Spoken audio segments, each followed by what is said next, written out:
రంగారెడ్డి జిల్లా మహేశ్వరం నియోజకవర్గ పరిధిలోని తుక్కుగూడలో బీఆర్ఎస్ నేతలు పర్యటించారు. భారీ వర్షాలతో దెబ్బతిన్న రోడ్లను పరిశీలించారు. మాజీ మంత్రి సబితా ఇంద్రారెడ్డి హయాంలో రంగారెడ్డి జిల్లాలోని అతిపెద్ద రావిలార చెరువు సుందరీకరణ అభివృద్ధి కోసం 7.5 కోట్లతో అభివృద్ధి చేశారన్నారు. కానీ నియోజకవర్గం బీజేపీ ఇన్ఛార్జ్ శ్రీరాములు తెలిసి తెలియక మాట్లాడుతున్నారని మండిపడ్డారు. అన్ని శాఖల సమన్వయంతో మహేశ్వరం ఎమ్మెల్యే సబితా ఇంద్రారెడ్డి పనిచేస్తున్నారని వెల్లడించారు. నియోజకవర్గానికి ఎంపీ కొండా విశ్వేశ్వరరెడ్డి చేసింది ఏమీ లేదని పేర్కొన్నారు. మాట్లాడింది ఆర్ఎన్బి వాళ్ళతో మాట్లాడి ఇంతమందితో మాట్లాడుతున్నప్పుడు కాంగ్రెస్ వాళ్ళు వస్తే వాళ్ళకు కూడా అదే చెప్పినాం. మేము ఏం చెప్పినామంటే మీకు చేత కాకపోతే చెప్పండి బాబు, మేము పార్టీలతో అవసరం లేదు, మేము కూడా వచ్చినట్టు మాత్రం మేము జెండా పట్టుకోము, ఊరు కోసం మేము ఎవరి దగ్గరికైనా వస్తాం, ఏడికైనా వస్తాం, రండి పోదాం పండి పోయి మాట్లాడదాము, ఆ ఆర్ఎన్బి మినిస్టర్ తోటి మాట్లాడదాము, వాళ్ళ మినిస్టర్ తోటి మాట్లాడితే 10 నిమిషాల పని కాదని చెప్పినాం. అట్లాంటి వాళ్ళతో డిమాండ్ చేయాలి. కానీ మీరు వచ్చి ఎమ్మెల్యే గారు 2 సంవత్సరాలు అవుతుందండి, ఇప్పటి వరకు వాళ్ళకి ఇచ్చే ఫండ్ 1 రూపాయి కూడా శాంక్షన్ చేయలేదు. ఎవరు జేబులోకి వెళ్ళి ఇస్తామా? ఒక 10 రూపాయలు పెడతాము, 20 రూపాయలు పెడతాము, కోట్ల రూపాయలు జేబులోకి వెళ్ళి అయితే పెట్టలేము కదా. నువ్వు అది ఒక అర్థం చేసుకోవాలి కదా. నీకు అది కూడా అవగాహన లేకపోతే ఎట్లా? నీకు ఇప్పుడు 2 మినిస్టర్లు ఉన్నారు. సెంట్రల్ మినిస్టర్ అంటే ఆయన జిల్లా కాదు కదా, మొత్తం దేశం అంతా కదా. వాళ్ళని తీసుకురా. మీ ఎంపీ ఉన్నాడు కదా, మీ ఎంపీ ఒకసారి విజిట్ చేయలేదు ఎందుకు? ఓట్ల కోసం ఒకసారి వచ్చి దుడుకొని పోయినా ఓట్ల అవసరమా? రావురాలివి ఇప్పుడు రావురాలి నీకు మెజార్టీ కూడా వచ్చింది కదా, నువ్వు మరి ఎంపీ ఎందుకు రాలేదు? నీ ఎంపీని ఎందుకు ప్రశ్నిస్తలేవు? ఆ ధైర్యం లేక నీకు మమ్మల్ని వచ్చి ప్రశ్నిస్తావా? నువ్వు ఎవరిని ప్రశ్న? అందరం కలిసి పోదాం పన్నాడు, ఈడ ప్రశ్నిస్తాము. నీ చేతగాంతరము ఈడనే బయటపడుతుంది. మళ్ళీ ఖబర్దారు ఇంకొకసారి చెప్తున్నాము, ఎట్లా పడితే అట్లా మాట్లాడితే మాత్రము నిన్ను వదిలిపెట్టలేదు. ఎక్కడ పడతాను అడ్డుకుంటాము. నువ్వు రైతుల గురించి అంటున్నావు, రైతుల గురించి ఎక్కడ మాట్లాడినావో చెప్పు. అవన్నీ ఎమ్మెల్యే గారు పట్టించుకోవడం అనేది వాళ్ళ యొక్క అజ్ఞానానికి నిదర్శనం అని కూడా మేము చెప్తున్నాం. కానీ తెలంగాణ రాష్ట్రంలో 18 గంటలు పనిచేసే వ్యక్తి ఎవరంటే కేవలం సబితా ఇంద్రారెడ్డి గారే. అది రాష్ట్రం మొత్తం కూడా తెలుసు, సీఎం గారు కూడా తెలుసు.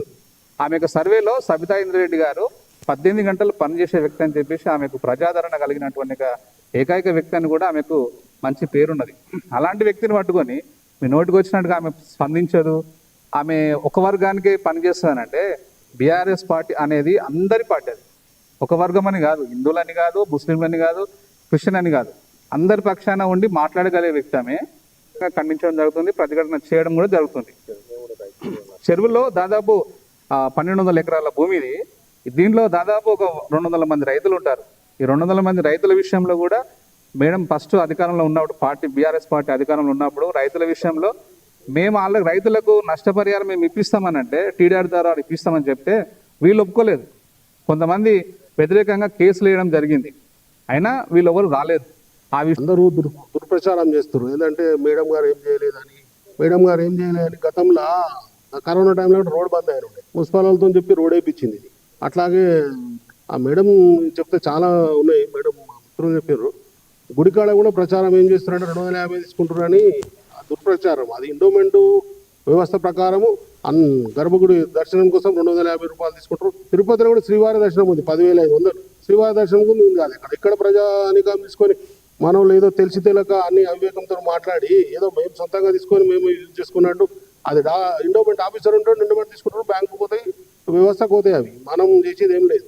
మనం భక్తుల కోసము ఆడ ఇంకా నీళ్లు లేకుండే గతంలో 2-3 బోర్లు వేయించినాము, వసతి కోసం షెడ్లు వేయించినాము. ఇప్పుడు నిన్న మొన్న పబ్లిక్ వర్షం పడి రోడ్డు బంద్ అయితే కూడా ఆ ట్రాక్టర్లు పెట్టినాము, ఆటోలు పెట్టినాము, అక్కడ నుండి 2 ఇక్కడ నుండి 2 పబ్లిక్ ఇబ్బంది కాకుండా వర్షంలో బోర్డులు పెట్టినాము. రాకండ్రి చిన్నపిల్లలను ఎత్తుకొని వస్తారు, చంటి పిల్లల్ని ఎత్తుకొని వస్తున్న వెహికల్స్ పెట్టినాము. గతంలో అశోక్ రెడ్డి పొలంలో నుంచి దారి తీసి మాట్లాడినాం మేడంతో. మేడం చెప్తే దారి నుండే తర్వాత ఏమైంది, కొంత ఇష్యూ అయ్యే వల్ల ఆయన రావనియట్లేదు. రైతు ఒప్పుకోలేదు. రైతు ఒప్పుకున్నాడు, మనం ఏం చేస్తాం, దారులన్నీ తుగ్గడ వచ్చే దారి బంద్ అయింది, ఈ దారి బంద్ అయింది. మళ్ళీ కూడా మా చేతనైన